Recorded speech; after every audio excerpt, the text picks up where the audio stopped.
Éxitos. Gracias. Bueno, primero que todo, buenos días. Eso creo que es lo primero, ¿no? Espero que estén excelentes hoy, que les estén yendo un día bastante chévere e increíble.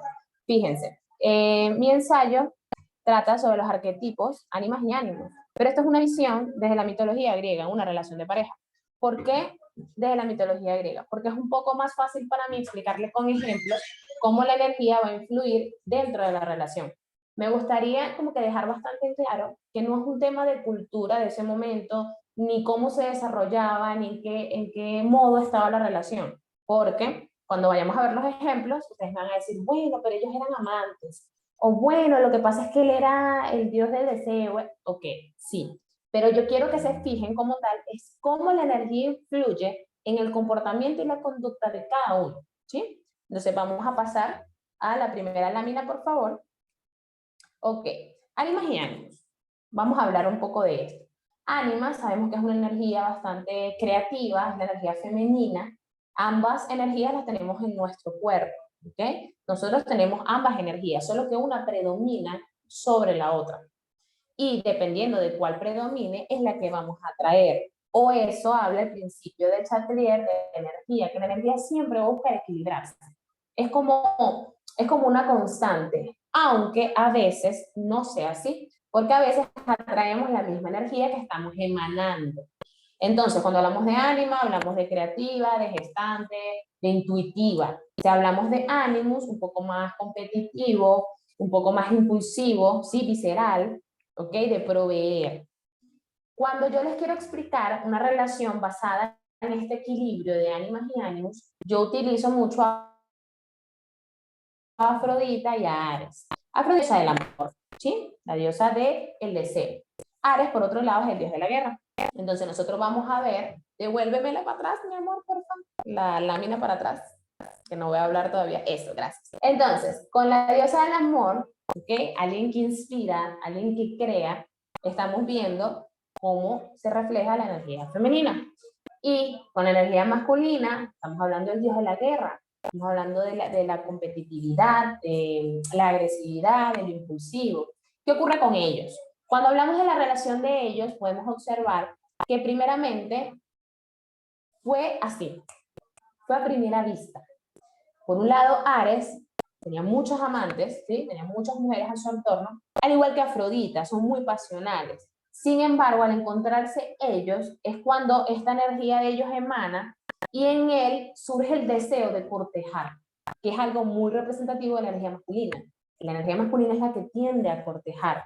Entonces, claro, Ares la corteja, ella se deja cortejar, se hace sentir querida y deseada, y es allí donde su amor comienza a iniciar, la pasión, el deseo. Sí, aquí es donde va lo que les comenté al inicio. Es cierto que esto es una relación que se basa en amantes, porque ella estaba casada. También es cierto que en uno de los mitos, pues ellos terminan expuestos ante los dioses del Olimpo, sintiendo ella mucha vergüenza. Hay otro mito donde habla que sí terminan juntos, que incluso tienen hijos, pero más allá de eso, es lo que les quería mostrar, es cómo ellos, su amor se consume, podría decirse, se siente vivo, así y equilibrado.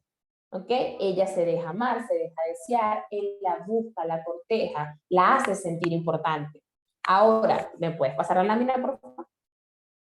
Si hablamos, en cambio, de una relación ánima-ánima, o sea, energía femenina, ambos lados, es diferente el comportamiento, la conducta y cómo se desarrolla. ¿Qué vamos a hablar aquí? Vamos a hablar de Eros y Psique. Es importante mencionar que Eros en la mitología romana es Cupido. Entonces, bueno, Eros, en uno de estos mitos que le había mencionado, se dice que es hijo de Afrodita con Ares, ¿ok? Eros es el dios de la pasión, en este caso el que une a las parejas. Entonces, podemos ver a Eros como creador, ¿sí? Bastante energía femenina.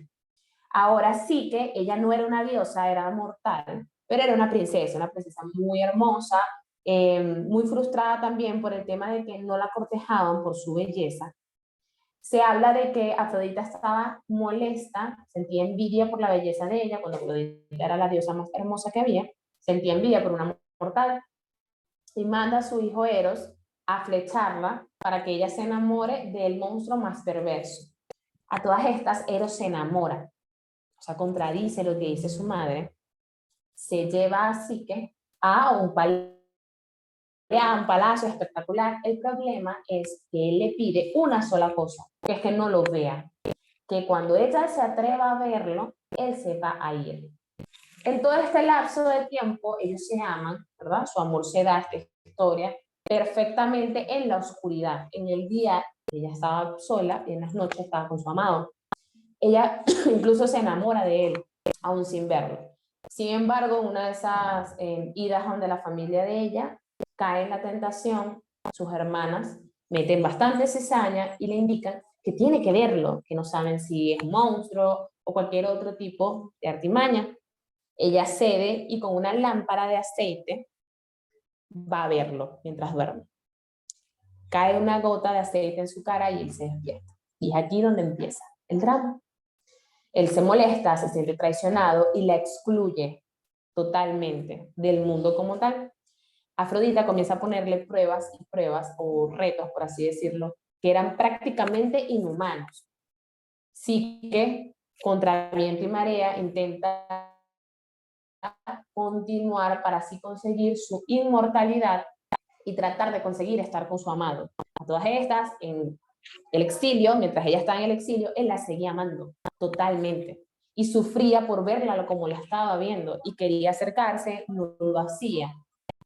Abro paréntesis, la energía femenina también se caracteriza por esto, ¿sí? Por este tema del drama, de sí pero no, el orgullo, me siento dolida, me siento traicionada, ¿sí? El hombre, a diferencia, el hombre no, perdón, la energía masculina, a diferencia, es más impulsivo. Si te extraño, te lo digo, si te amo, voy, hago, ¿sí? Hay una falsa creencia de que se lastima más a los hombres que a las mujeres, pero realmente no es así. Sin embargo, la energía masculina tiende a ser un poco más directa. O sea, voy a ti, ¿sí? La energía femenina es más, me cierro. A todas estas, a Psique, la última prueba era bajar hasta donde Perséfone, que es hasta el inframundo, buscar una caja, no abrirla, y ella la abre. Nuevamente por curiosidad, vuelve a cometer otro error. La abre y cae en un sueño profundo. Aquí Eros no soporta. Y va hasta donde su amada, intercede por ella ante Zeus y pide la inmortalidad para así consumar su amor por la eternidad. Y así sucede. Entonces, si vemos la diferencia, ¿ok? Entre ánimas y ánimos, con ánima y ánimas, vamos a ver todo lo que tuvieron que pasar ellos dos para al final tener el mismo cometido, casarse y estar felices, ¿sí? ¿Cómo se pudo solucionar este tema desde un inicio? Ok, me viste, me quemaste, me heriste, traicionaste mi confianza, pero podemos continuar, podemos hablarlo, podemos hacer, ¿sí? Que algo de esto habla el mito de Ares y Afrodita cuando ellos son expuestos. Dicen que después de esta exposición donde ellos se sintieron humillados, continuaron. ¿Ok? Aquí nadie le echó la culpa a nadie, que no fue que Ares, esto es tu culpa, porque tú me sonsacaste, porque no. ¿Sí? No era este tema de discusión, este tema de cizaña, no. Ahora, ¿me puedes pasar la lámina, por favor? Si vamos a hablar de una pareja con energía masculina tiene otro interín. ¿Por qué? Porque voy a hablar de Artemisa, que es la diosa de la casa, ¿okay? Ella era una de las 3 Amazonias, que son las vírgenes del Olimpo, las que odiaban a los hombres, yo no voy a, no, bueno, en este caso era ella la que odiaba a los hombres, decía que no iba a depender de un hombre, era totalmente independiente, cazadora, la mejor que había, ¿sí? Y Orión, que es hijo de Poseidón. Por ende, él caminaba sobre el agua. Esta historia tiene aún más mitos todavía, ¿sí? Pero yo tomé el mito donde se habla que ella es la que se fija primero en él. Un rasgo es de energía masculina. La energía masculina es quien corteja. Ella se fija en él, se da cuenta de su presencia y su existencia, le gusta, le agrada, pero no se acerca y lo atrae. ¿Cómo lo atrae? Ella sabía que él iba a la isla donde ella cazaba, ya que ningún mortal podría llegar ahí por las aguas, y él caminaba sobre el agua, él sí iba a llegar allí. Él llega, casa en ese lugar, y ella se estaba bañando en un río. En el momento que ella se está bañando en este río, ella es hermosa, es una de las Amazonias, él se queda deslumbrado con tanta belleza, y ella, por ser tan intruso, comienza a cazarlo. Y es aquí donde comienza el juego, porque ella odiaba fallar, y no había presa que fallara. Cazándolo a él, fallaba todos los tiros, cosa que le molestaba, ¿sí? Pero en el fondo se sentía como excitada con el juego que estaban teniendo y se convirtió en eso.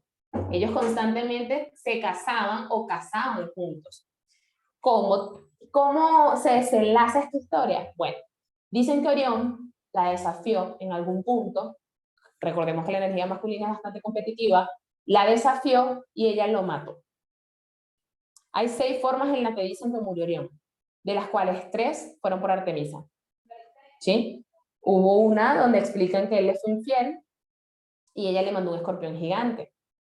Y hubo otra donde se fue accidental, fue con una flecha y por culpa del hermano de Artemisa, pero esa no entraría en esta parte. Ahora, si volvemos a explicar acerca de cómo las energías influyen, podemos darnos cuenta que cuando existe un equilibrio en la pareja de estas energías, ya sea que la mujer tenga energía masculina y el hombre energía femenina, no pasa nada, como les digo, no determina la orientación sexual para nada. Tiene que ver un tema de conducta, de comportamiento, de qué atraigo y qué doy. Entonces, cuando estas energías están equilibradas, la relación es más llevadera, es más equilibrada, es la palabra. Se siente diferente a cuando la energía es igual. Cuando la energía es ánimas y ánimas o la energía es ánimos y ánimos. Con todo esto, se los explico porque se hizo este ensayo a partir de una experiencia personal. Yo soy una mujer con mucha energía masculina y tendía a buscar a mis parejas con la misma energía masculina que yo poseo, ¿sí? Y todo esto de manera inconsciente. A mí me da risa porque haciendo el ensayo pude entender que yo era muy como Artemisa. Y cuando mis parejas me retan, no es que los mato, obviamente, pero me alejo, ¿sí? Pongo límites, o sea, porque la que tiene que dominar soy yo. ¿Qué pasa? En mi experiencia personal, cuando la pareja está equilibrada, el principio de Chatler habla de que el equilibrio se busca porque se gasta menos energía, se siente menos forzado, se siente menos pesado. Porque no estoy diciendo que una relación de ánimas y ánimas no se pueda llevar. Por supuesto que sí. Si se dan cuenta, Eros y Psique se casaron y estaban felices por la eternidad. Pero cuando hablamos del gasto de energía, fue un gasto excesivo de energía para poder estar juntos. Y si hablamos de ánimos y ánimos, lamentablemente no lograron controlar esta energía masculina y terminaron enfrentándose. Y por ende van a terminar sufriendo, porque es la persona que amo, por experiencia personal. Entonces, con esto los invito a que descubran cuál de estos arquetipos están más en sí, ¿sí? Cómo esto les influye en su relación y cómo pueden mejorarlo. Listo. Si tienen alguna pregunta, estoy a la orden. Gracias por su atención.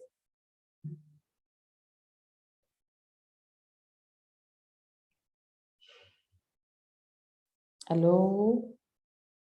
Y en este espacio estaba... Ok, ahora sí empecé a grabar. Muy buenos días. Agradecida por este espacio, agradecida por el diplomado. Me encantaron todos los temas y sobre todo el tema del enneagrama, que desde que yo lo conocí hace aproximadamente unos 3, 4 años fue muy revelador para mi propio proceso personal y luego en la forma en la que lo aplico con las personas que trabajo en sesiones individuales. Entonces, bueno, la presentación es el enneagrama como un camino para el autoconocimiento y la expansión. Y quiero comenzar con una frase de Claudio Naranjo, uno de los máximos exponentes del enneagrama, donde él nos regala que el enneagrama nos muestra que el problema más profundo del ser humano es que hemos perdido el contacto con nuestro propio ser. Y eso me resultó extraordinario porque al comprender las diferentes dimensiones que comprenden el enneagrama, como es las emociones, como es la necesidad de seguridad, como es la necesidad de autonomía, Cuando me doy cuenta que tengo alguna debilidad en alguna de esas áreas, ya tomo conciencia de mí, de lo que estoy necesitando. Entonces, pues él dice, la tarea más importante de la vida es volver a encontrar y conectarnos con nuestra verdadera esencia. Cuando comenzamos a tomar el enneagrama como un recurso para la evolución, para la expansión de la conciencia, podemos identificar cuáles son esas heridas de la infancia que de alguna manera nos atravesaron, ¿no? Si hay una herida de rechazo, de sentirme no querido, de sentirme no valorado, de sentir que tengo que hacer muchas cosas para poder ser reconocido. Cuando tomo conciencia de eso, no es que dejo de hacer alguna de las acciones que ya venía cometiendo, sino que las hago de una forma más consciente. Ya no me interesa bueno, no es que no me interesa, pero ya no es mi centro que el otro le dé más importancia a lo que yo estoy haciendo que la que yo misma le puedo dar. Es decir, empiezo a actuar sobre mí misma. ¿Sí? No sé si me van comprendiendo hasta aquí lo que voy explicando. Guaco, ayúdate. Sí, sí, perfecto, perfecto. Bien, entonces, ¿qué es el enneagrama? Es un sistema de clasificación de personalidad y yo siempre que comparto esto con las personas que vienen a mi consulta, me gusta decirles que esto no es que me distingue un eneatipo en particular, es decir, como yo lo presento, es que tenemos tendencia a un eneatipo, pero no necesariamente yo soy ese eneatipo. Eso es una de las cosas que a mí me gustaron muchísimo del enneagrama, que no me clasifica en este en particular, sino que además, como vamos a ver más adelante, puedo tener características, comportamientos, formas de pensar, de hacer y sentir relacionadas con otros eneatipos. Entonces, eso para mí fue extraordinario porque yo cuando lo hice para mí misma, no me sentí encasillada. Y yo creo que para las personas que vienen a procesos personales, a procesos de consulta, a procesos de expansión de conciencia, el no sentirse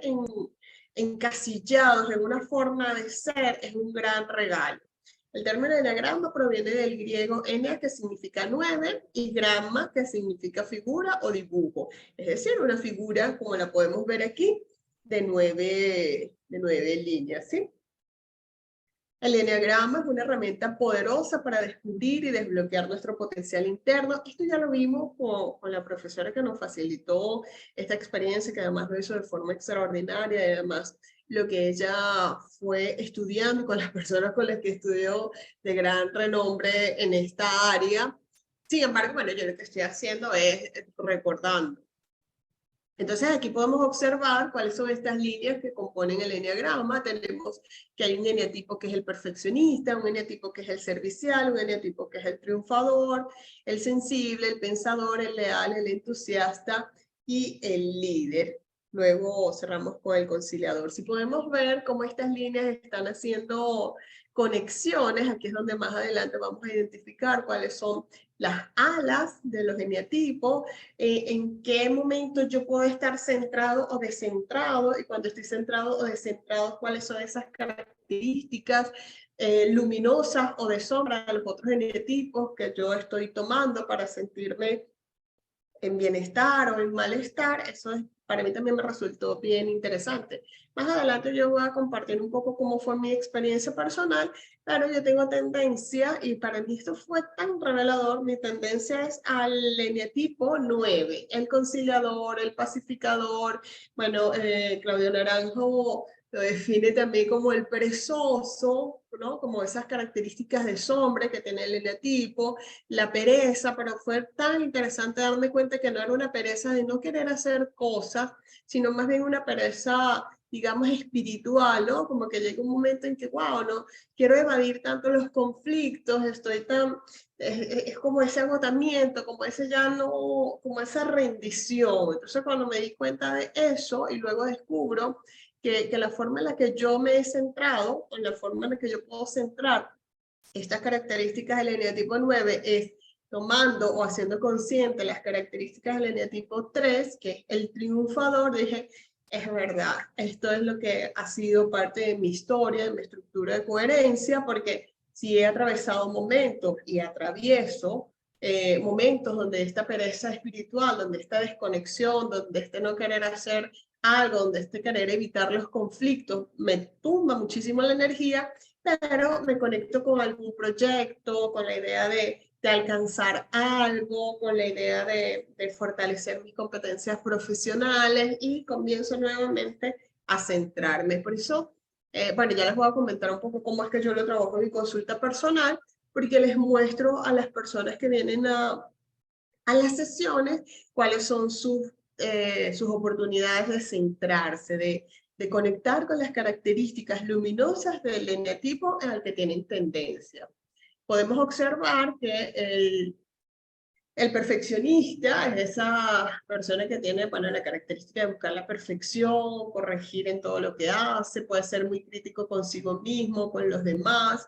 Quizás es posible que esta persona, en la medida que fue creciendo, en esos primeros 7 años que va de alguna manera formándose su personalidad, quizás recibió críticas, no se sintió reconocido, entonces él empieza a desarrollar lo que se llama también en el eneagrama la máscara, que es ese perfeccionista.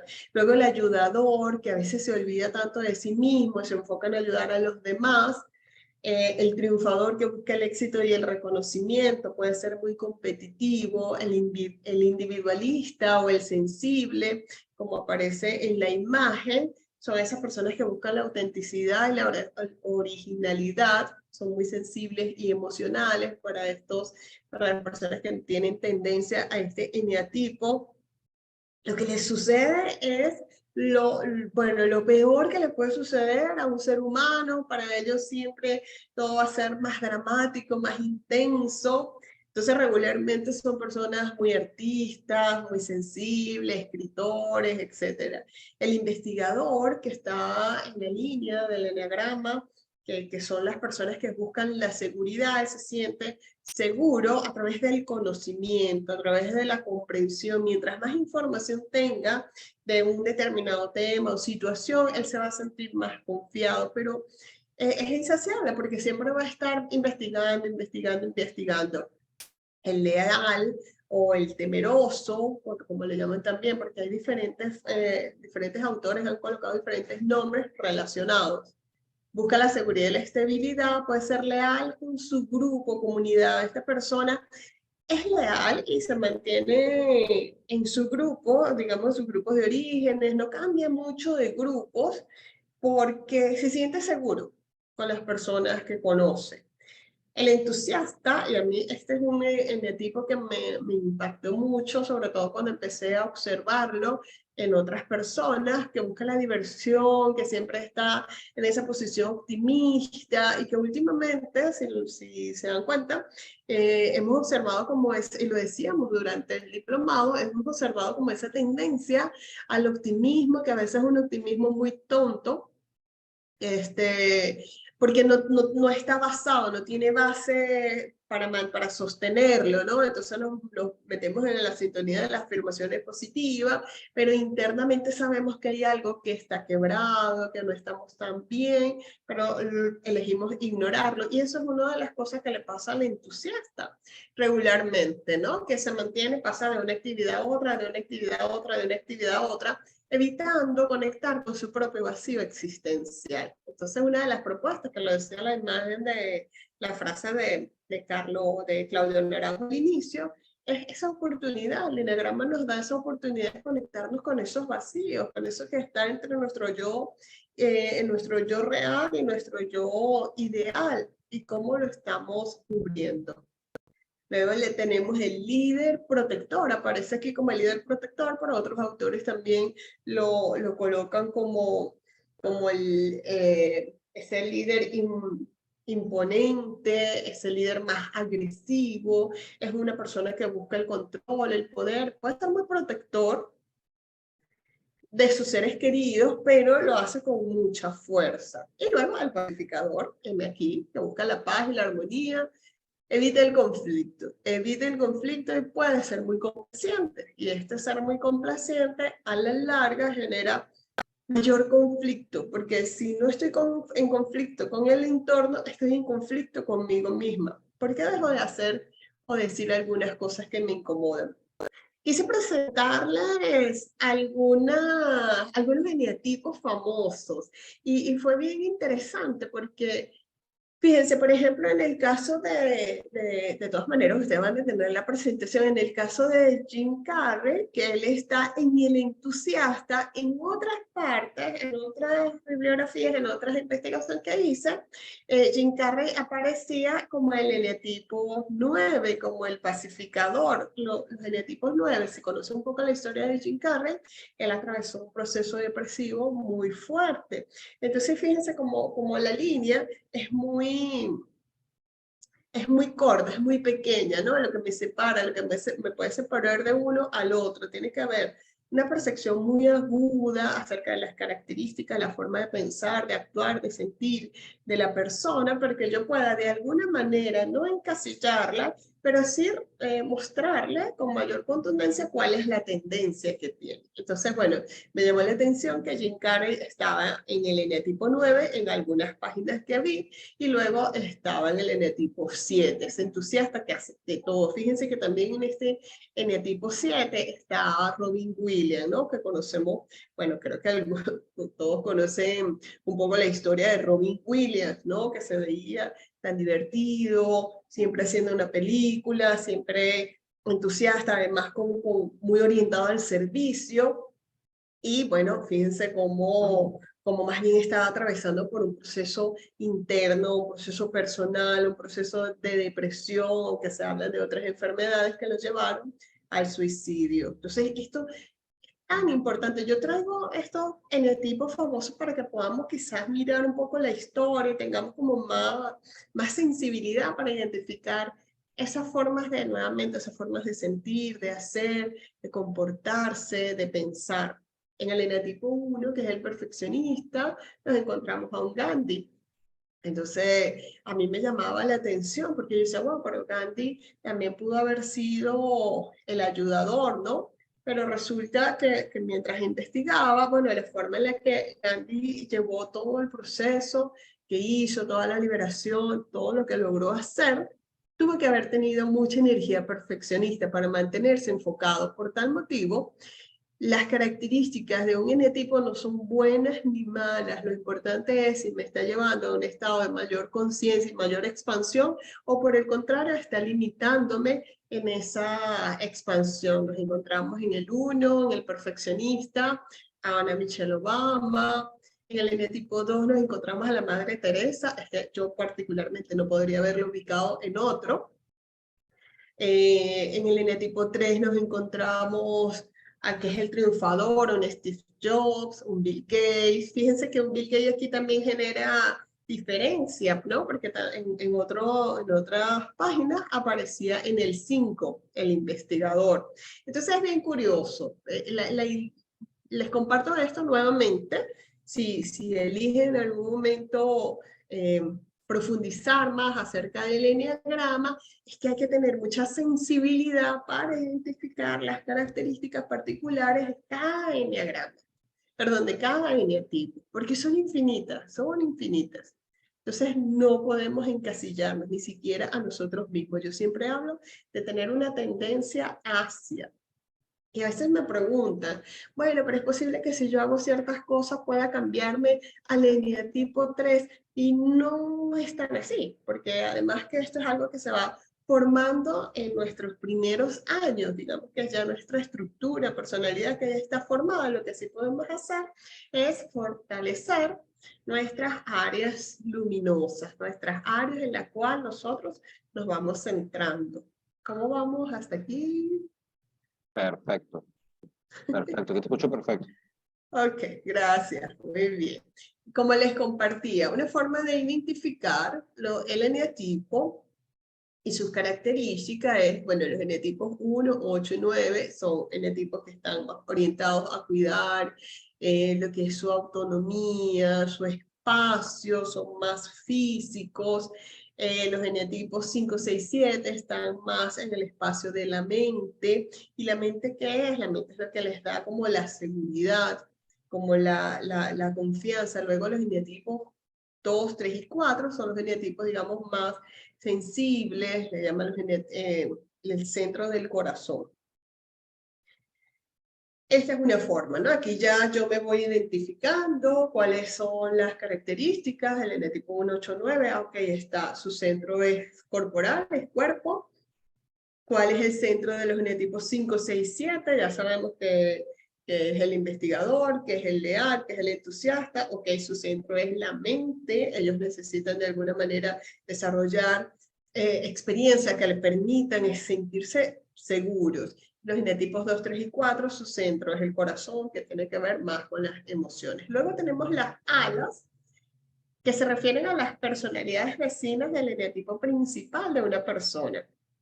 Entonces, si pueden ver aquí en esta imagen que les presento, por ejemplo, en mi caso, que tengo tendencia al eneatipo 9, mis alas son el eneatipo 8 y el eneatipo 1. Esto a mí particularmente me entusiasma muchísimo porque, como les decía al inicio, no me está encasillando, entonces me abren un espectro de acción, de comportamientos, de formas que yo puedo desarrollar, que es maravilloso. O sea, a mí me parece que el eneagrama es uno de los recursos que desde mi experiencia habla más de la posibilidad de expansión de un ser humano, porque podemos ser todo. Recuerdo un profesor de teatro que decía, soy todo, puedo todo y me convierto en todo. Y creo que esto es un poco lo que el eneagrama nos regala, esa oportunidad de ser todo. Entonces, fíjense, una persona que tiene tendencia al eneatipo 3, sus alas, que es el servicial, o el sensible. Entonces también aquí empiezo a identificar, oye, pero,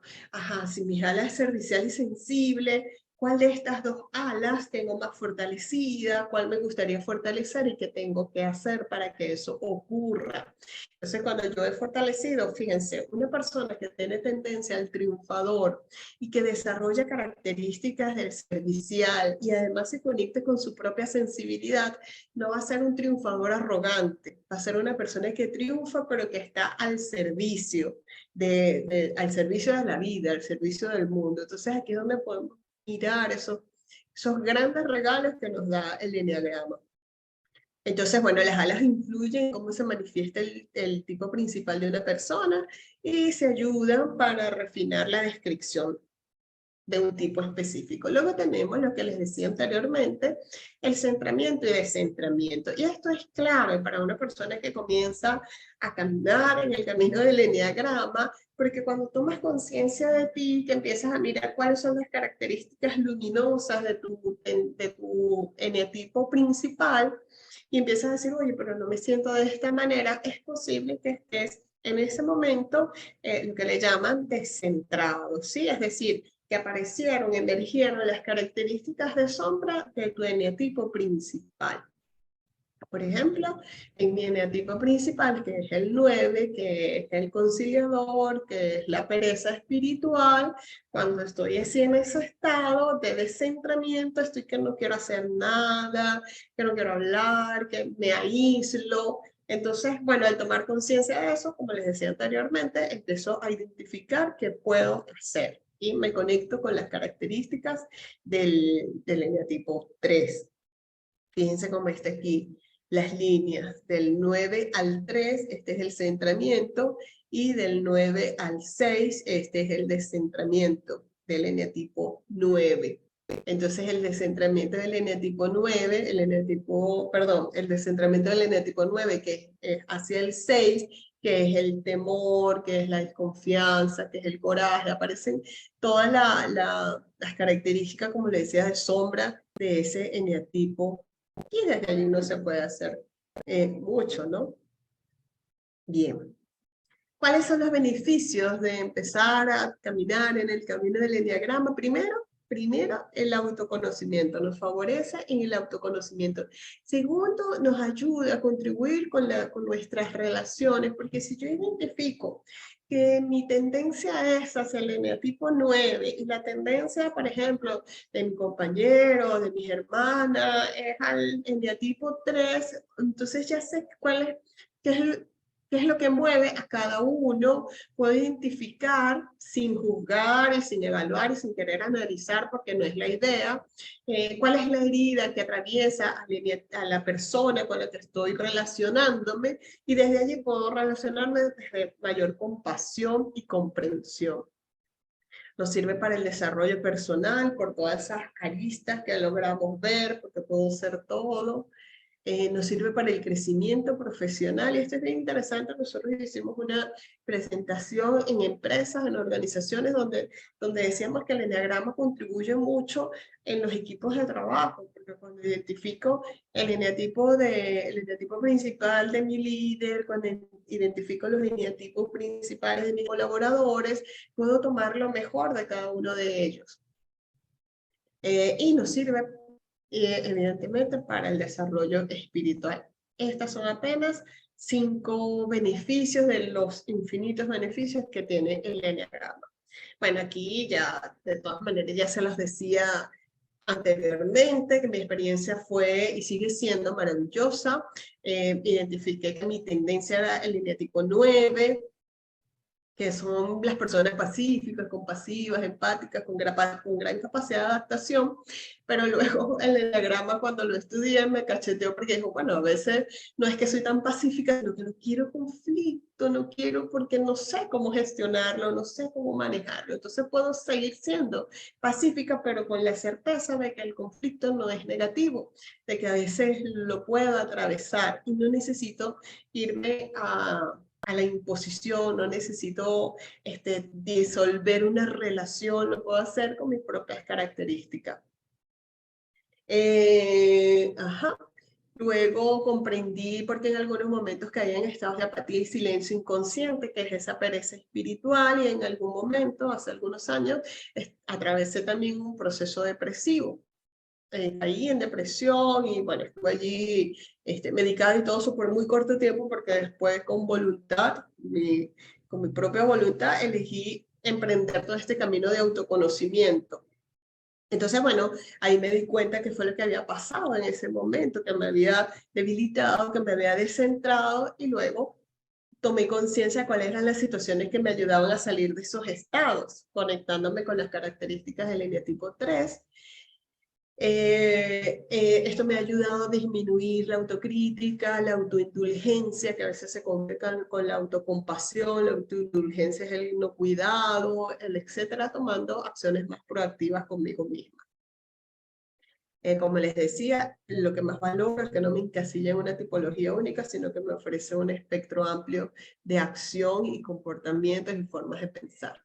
¿Cómo lo aplico en mis sesiones? Yo trabajo con un test que me compartió un profesor con el que estudié eneagrama, y para mí este test es extraordinario. Esta es la forma en la que yo lo aplico a las personas que vienen a consulta. Una vez que ellos responden ese test, que tiene 144 preguntas, pero son de respuesta simple, yo recibo este resultado, o el test arroja este resultado. Entonces, si podemos ver aquí, tenemos los tipos de personalidad: 9, 6, 3, 1, 14, aquí tenemos todas, y yo lo que hago es identificar cuáles de estos tipos de personalidad tienen una mayor puntuación, cuáles tienen menor puntuación. Pero no solo me quedo en decirle a la persona, como en este caso, tienes tendencia al eneatipo 3, que es el triunfador, y fíjate cómo también tienes tendencia, donde te descentras, que es el eneatipo 9, en el caso del triunfador, también tienes una alta puntuación. Y entonces allí vamos abordando con preguntas poderosas del recurso del coaching, vamos abordando cuáles son los desafíos que esta persona está atravesando.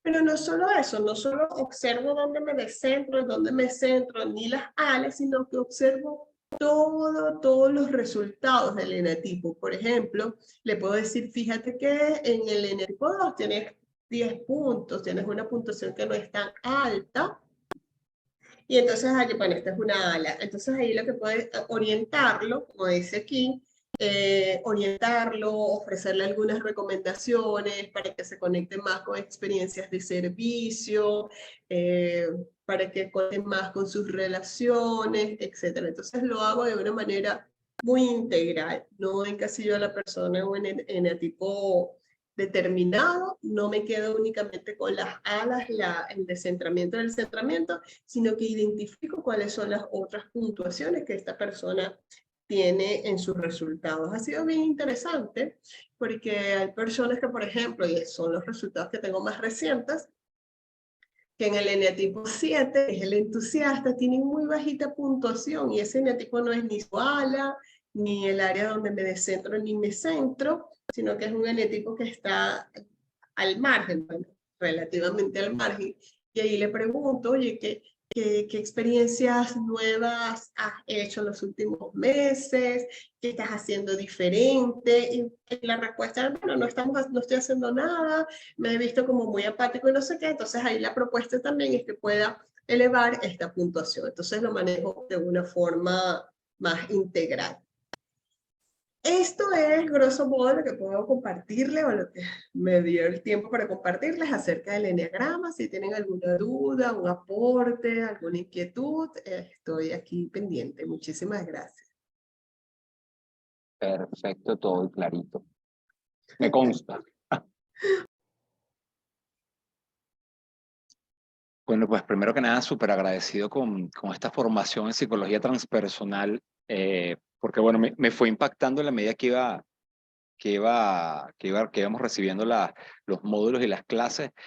Creo que el que más me inspiró para hacer este trabajo fue el segundo y tercero, eh, porque daban las características de lo que era un psicólogo o la terapia transpersonal. Y me fui dando cuenta que era lo que yo hacía, incluso lo escribí en mis anotaciones, wow, sí lo soy, no lo sabía.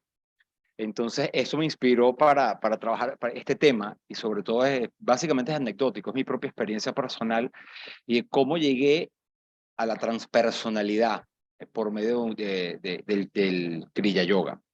Entonces, siempre empezamos, pues Neo y yo, todas nuestras presentaciones con una frase que marca el trabajo, y esta frase es justamente de Abraham Maslow, que se mencionó infinitas veces, compartimos libros a lo largo de todo el diplomado, y la frase es: lo que se necesita para cambiar a una persona es cambiar la conciencia de sí mismo. Y fue justamente lo que me empezó a ocurrir a mí de una forma paulatina, si se quiere, inconsciente, que fui poco a poco pues captando. Entonces dividí el trabajo como en capítulos, en 4 capítulos.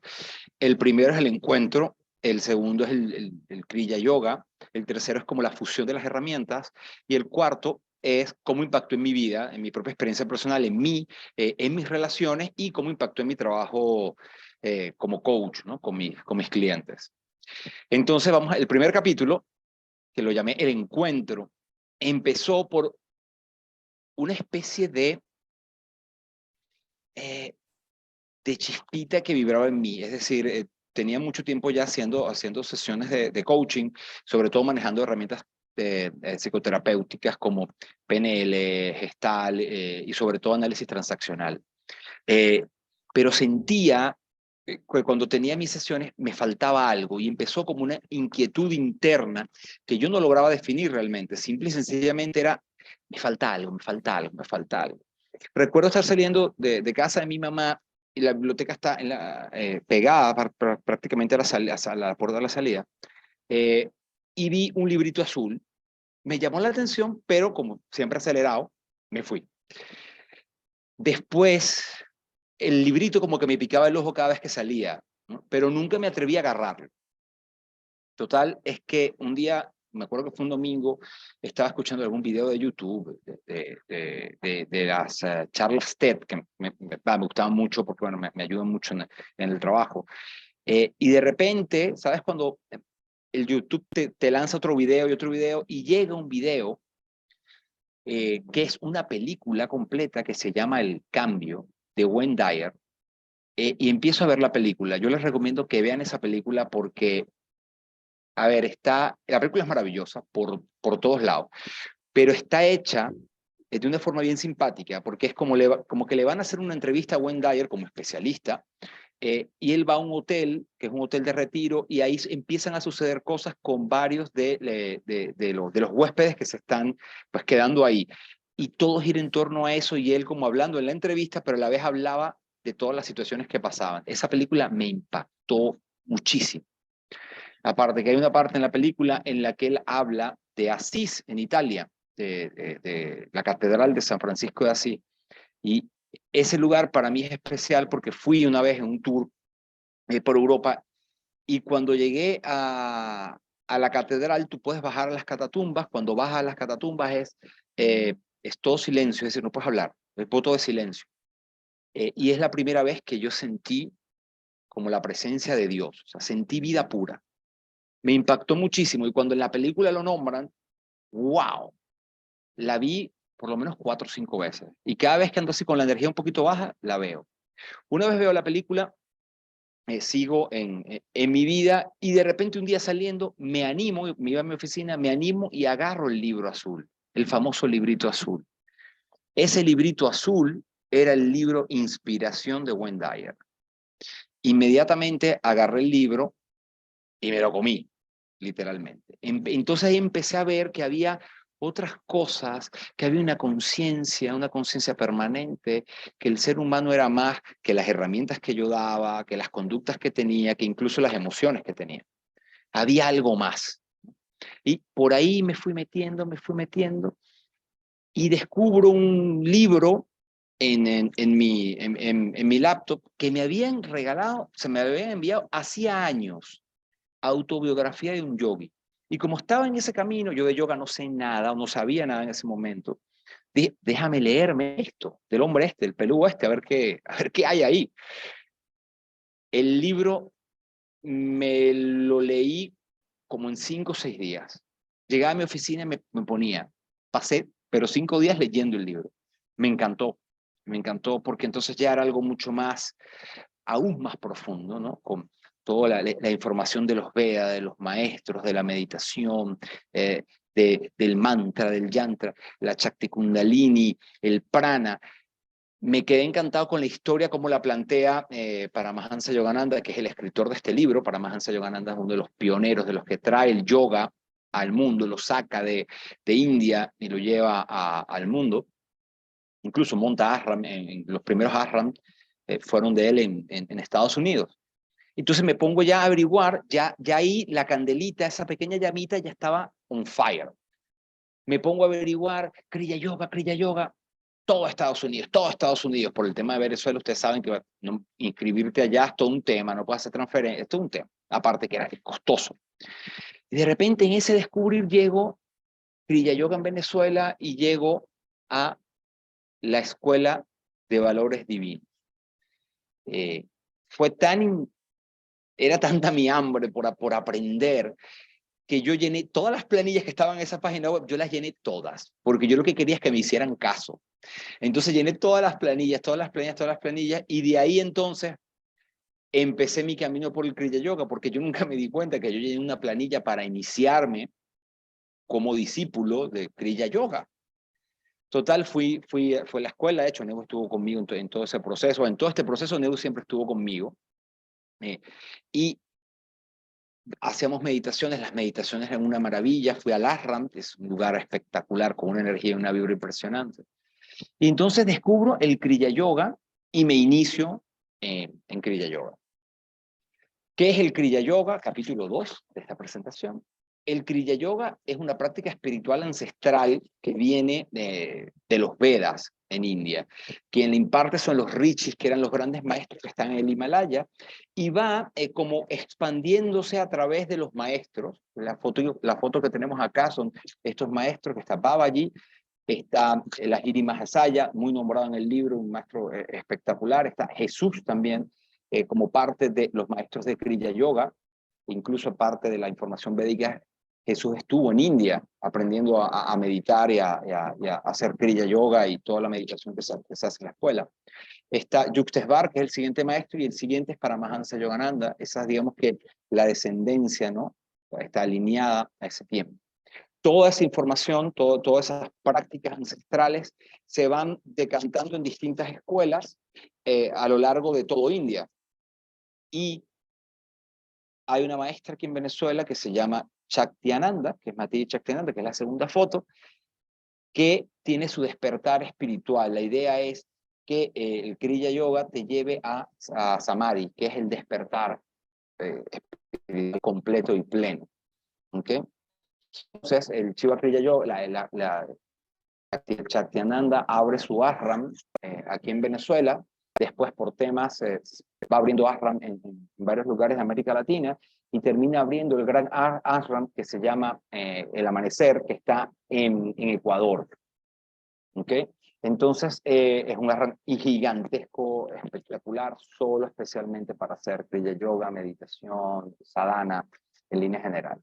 Entonces, la Escuela de Valores Divinos fue mi vehículo, mi lugar para empezar a expandir toda esta conciencia, toda esta práctica y experimentar todo eso. La escuela tiene una forma de enseñanza que es espectacular porque digamos que tiene 4 grandes aspectos, ¿no? El primer aspecto es todo lo que es la parte de enseñanza védica. Después viene meditación, que la meditación digamos que es meditación interna, pero también es contemplación y autoindagación, un proceso perfectamente alineado a la psicología transpersonal. Después tiene ya la práctica de Kriya Yoga, que la práctica de Kriya Yoga es muy interesante, incluso desafiante al principio, porque es colocar los 5 sentidos hacia adentro, es decir, cantas mantra, ¿ok? Visualizas y respiras, entonces como que los 5 sentidos se vienen hacia adentro. Y evidentemente el objetivo es movilizar prana y Shakti Kundalini. Entonces cada una de esas respiraciones, cada uno de esos movimientos, cada una de esas visualizaciones y movimientos de energía son impresionantes y te están dando una información increíble sobre ti, sobre dónde realmente estamos, ¿no? La dualidad de Maya, que vivimos como en 2 aspectos, el 3D acá físicamente, pero que hay otro aspecto espiritual tan amplio, incluso mucho más amplio que este físico que está limitado. Entonces, en la escuela vas aprendiendo todo eso, ya estoy en nivel Sky 6, y lo vas aprendiendo y hay el cuarto aspecto que se maneja, se llama actitud kriya. Y la actitud kriya tiene que ver con el manejo emocional, tiene que ver con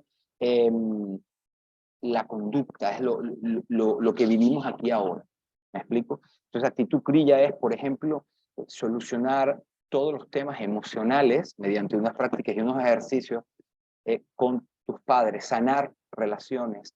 Primero sanar la relación contigo, después sanar la relación con tus padres, sanar la relación con tu entorno, incluso sanar tu relación con el mundo.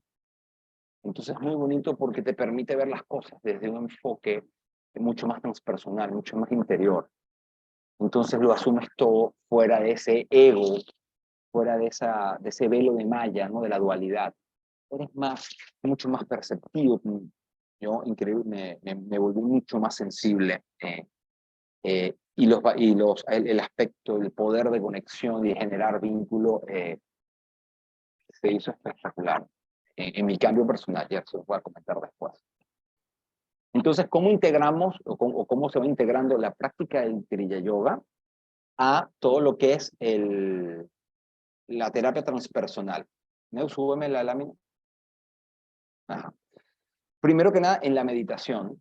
Las meditaciones nos enseñan a meditar primero contemplando hacia afuera, poniendo la atención en todo lo que está afuera, y es como una danza, fluyes con todo. Hipersensibilizar tus sentidos hacia afuera. Y después viene lo que es la práctica de meditación, que es hacia adentro. Entonces la meditación nos lleva a conectar con ese aspecto transpersonal de conciencia que tenemos todos. El segundo es el autoconocimiento, y aquí el autoconocimiento viene por empezar a descubrir lo que Jung llamaba esa sombra que está ahí, ¿no? Y es bien bonito porque en algún momento yo lo llamaba, no, la oscuridad. No es oscuridad, es solo sombra, y la sombra es algo a lo que yo no le he puesto el nombre. Entonces me pareció enormemente tierno y cuidadoso el manejo de todo este proceso de autoconocimiento. Es empezar a hurgarme internamente, a curucutearme y ver cosas.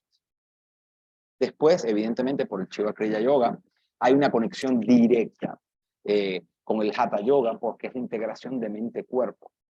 Entonces, esa integración se da en cada práctica de Kriya. Los Kriya tienen de todo. Tienen lo que es la posición de Hatha, pero también tiene la meditación y tiene la visualización. Entonces, te integras, incluso hay Kriyas que tienen posturas muy complicadas, que no solo tienes que hacer la postura, tienes que hacer la visualización del prana, entrando, saliendo, activando los chakras, y tienes una técnica de respiración. Entonces, es impresionante porque uno lo ve complicado al principio y después es que fluye. Entonces, la integración de mente-cuerpo es fabulosa. Y eso, todo esto trae como consecuencia una sanación emocional, entendiendo la emoción como un proceso de la mente y el sentimiento como un indicador, como la forma en que la conciencia se conecta con nosotros. Entonces la forma de sanarlo es no identificándote con la emoción, ni siquiera con el pensamiento, sino con el ser consciente que eres, ¿no? Entonces integra mucho y de manera fabulosa con la terapia transpersonal. Entonces, ¿qué impacto tuvo todo esto que les estoy contando en mi vida? Entonces, ahí la primera foto es el día que me inicié, ahí Neo estaba por ahí conmigo también, el día que nos iniciamos, en una ceremonia súper linda, yo no conocía nada, pero bueno, te vas metiendo, te vas como sumergiendo en todo esto, y no es otra cosa que sumergirse en uno mismo al final. Y tuvo un impacto revelador, porque yo era de una forma totalmente distinta, tal vez muy egoica, competitivo, entonces tal vez las herramientas eran más importantes que las personas, siempre quería como brillar, y ya me empecé a dar cuenta de que no era tan así, que eso era como un sistema de defensa, una forma de afrontar el mundo desde mi propia sombra. Entonces me he vuelto una persona mucho más calmada, mucho más centrada. No quiere decir que de vez en cuando no se me salga algo, pero sí me he sentido mucho más centrada, tranquila, introspectiva, veo las cosas de otra manera, me llega información de repente en las sesiones o en las conferencias de las empresas que yo a veces me pregunto, ¿pero de dónde me salió esto? Entonces es como un decantar de información y la conferencia de repente se va por ese lado, viendo que es porque es lo que la gente necesita en un momento, porque la conexión es increíblemente divertida y curiosa, ¿no?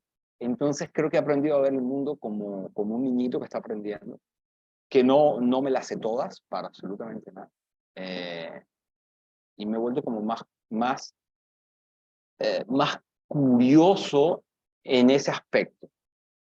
El cambio y el impacto que tuve en mis relaciones fue impresionante porque cuando hacemos Shiva Kriya Yoga, la meditación a veces mueve mucho de recuerdos, de sombra nuevamente, y me dio por escribir muchísimo, y de repente me encontraba escribiendo cosas sobre mi mamá, sobre mi infancia, y de llorar, sacar y entender. Al año siguiente me dio por mi papá, y escribir, y es una cosa que sale sola, ¿okay? Como un detox que va saliendo. Y entender entonces que hicieron lo que mejor podían hacer, que era parte de mi camino, que eran los papás que necesitaban.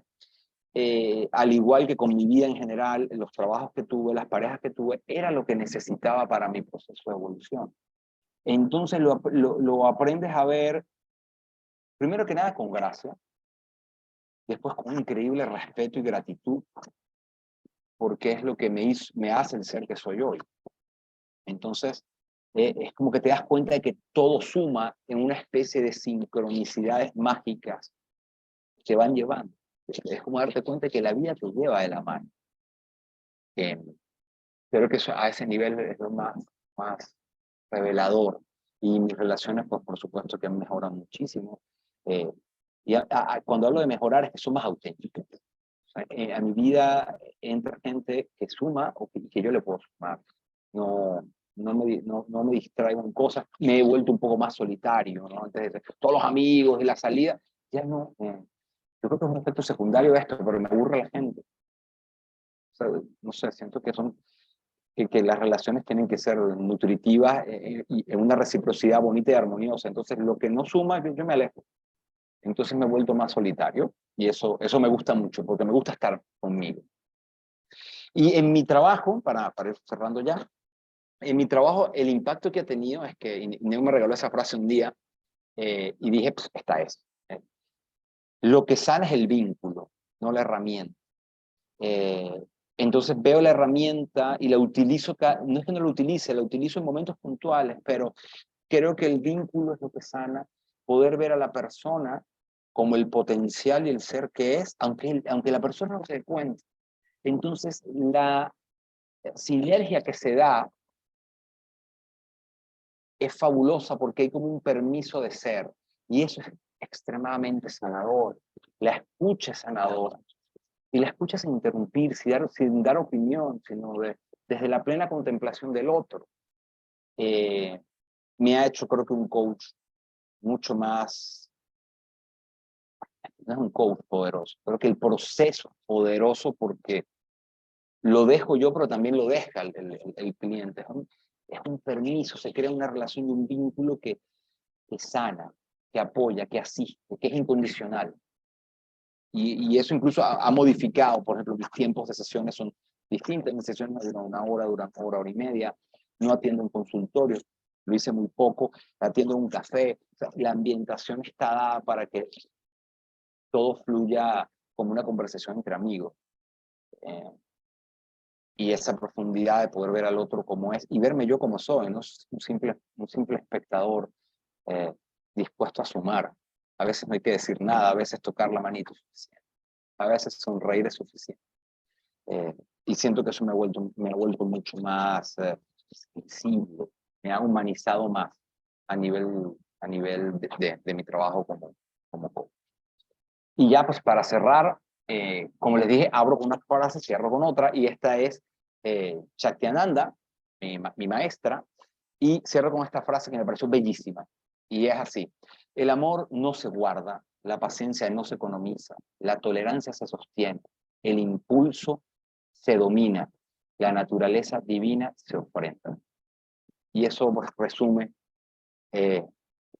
todo lo que ha sido mi experiencia en Kriya Yoga y lo que me ha llevado a querer formarme entonces como en el diplomado de psicología transpersonal, porque creo que era lo que estaba buscando. No le hallaba el nombre de transpersonalidad, pero la vida me fue llevando y aquí estoy hoy presentando este trabajo con muchísimo cariño, con muchísima gratitud a Denis, a todos en la escuela. Bien, muchísimas gracias. Si tienen alguna duda, con muchísimo gusto se las aclaro o les echo algún cuento de lo que quieran profundizar. Muy bien. Gracias, me encantó. Felicitaciones. Gracias, felicidades a ti también.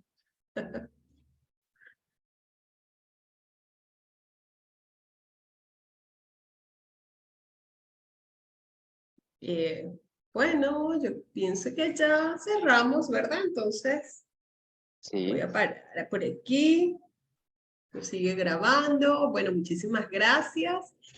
Gracias, profe. Nos estamos conectando en una próxima experiencia. Esperamos que estas presentaciones hayan sido alcanzado las expectativas del diplomado. Nosotros estamos muy contentos. Muchísimas gracias. Hasta luego. chao, muchísimas gracias, Denny. Gracias por tu paciencia al rodar las fechas y ayudarnos y apoyarnos para poder hacer nuestras presentaciones. Mil gracias y nada, estamos viendo, nos vemos pronto.